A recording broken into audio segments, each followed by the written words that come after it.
Good evening, quote-unquote, nature lovers, and welcome to the Maggot Has Nothing Better to Do show. We've got a special show for you today. In order to pander to armchair biologists and their secret, sick fantasies about animals, we're going to be doing a nature show tonight. We're on the island of Fordwank on the planet Tamdring, home of some of the galaxy's most adorable anthropomorphic furries. We chose Fordwank Island because it houses a number of very fascinating species. The Fordwankian running gorgamdoodle, for example, can mate with as many as 6 females at once. You may have seen artistic interpretations of the gorgamdoodle on the internet, depending on what kind of websites you visit. You can recognize pictures of the gorgamdoodle by the fact that after looking at them you will have clawed your own eyeballs out. Fordwank is also home of the great stripping jazzcaboodle, which we can best describe as a Dr. Seuss cartoon for the mentally ill. It fashions crude clothing out of the native plant life just so it can perform erotic mating dances for species it doesn't recognize. I'm sure there's some very detailed evolutionary reason for this, but I'm just going to go ahead and skip to the conclusion that Mother Nature drank a lot during that particular pregnancy. Next, we have the morific tubduong.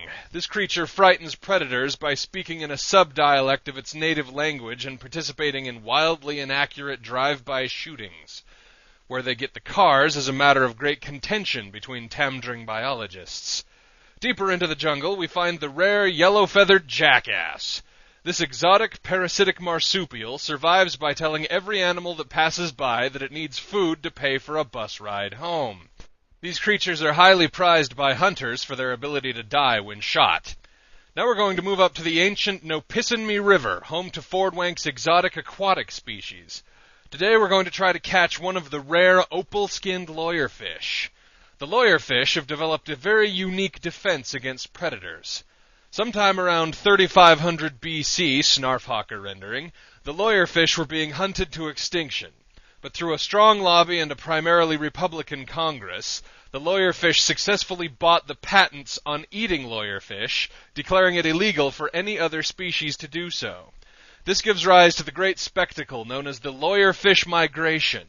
Every 20 years, thousands upon thousands of lawyerfish swim upstream to lay their eggs and lobby Congress to extend the term of patents for another 20 years. In this way, they propagate their species and ensure their survival. But in modern days, the poor lawyerfish is endangered by heartless poachers that don't respect their intellectual property. These organized rings of pirates and thieves, also known as bears, selfishly steal the benefits of the lawyerfish's hard work by eating them. Political organizations in Lyra Sector have pled the case of the endangered lawyerfish to the Galactic Senate, suggesting everything from splicing digital rights DNA into the lawyerfish to devastating the entire biosphere of Tamdring except for the river with nuclear weapons. These suggestions have been met with fierce resistance from people who aren't retards, which the Galactic Senate has listened to because the resistance did actually have some money. Anyways, we're here to catch one. But we're not allowed to eat the endangered lawyerfish. What if the Lawyerfish Industry Association of Fordwank comes after us? They claim they can track us through our fishing rod. It's okay, because I bought this fishing rod in Canada, where brain cells aren't an endangered species. Besides, I don't plan to eat the lawyerfish. They taste like a hot carafe of Uncle Evil ass gravy. Instead, we're catching them and killing them for its own sake and to tie in with fishing show viewers.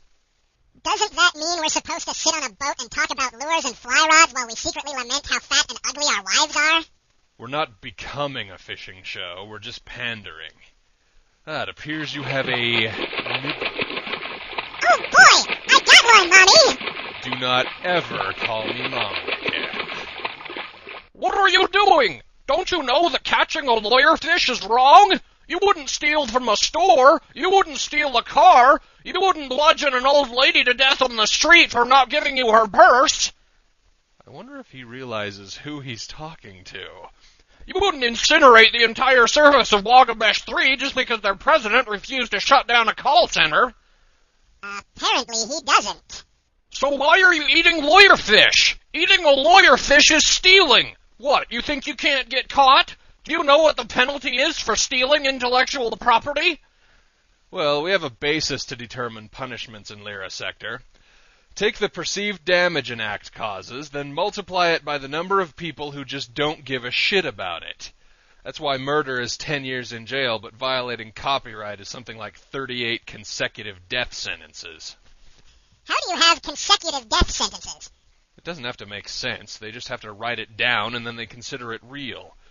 Anyway, Mr. Lawyerfish, we don't plan to eat you. We plan to strip off your outer layers in the most painful way we can think of, then leave you on the beach to rot.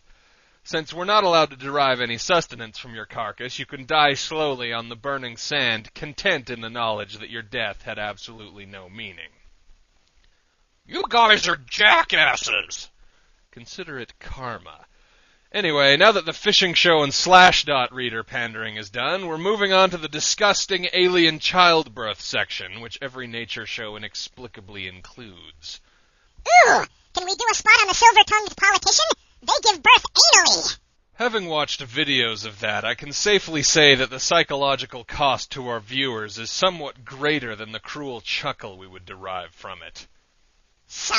It's not our minds we'd be destroying, so why do we care? It's our policy that we only destroy the lives of people who have annoyed us somehow. You mean people don't annoy you just by existing?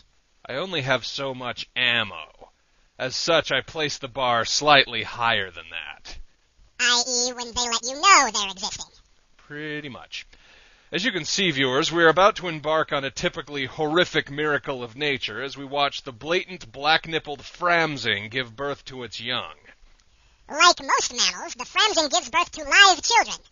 However, unlike most mammals, the framsing gives birth through its nostrils. Let's ask the animal how she feels right now. Kill me!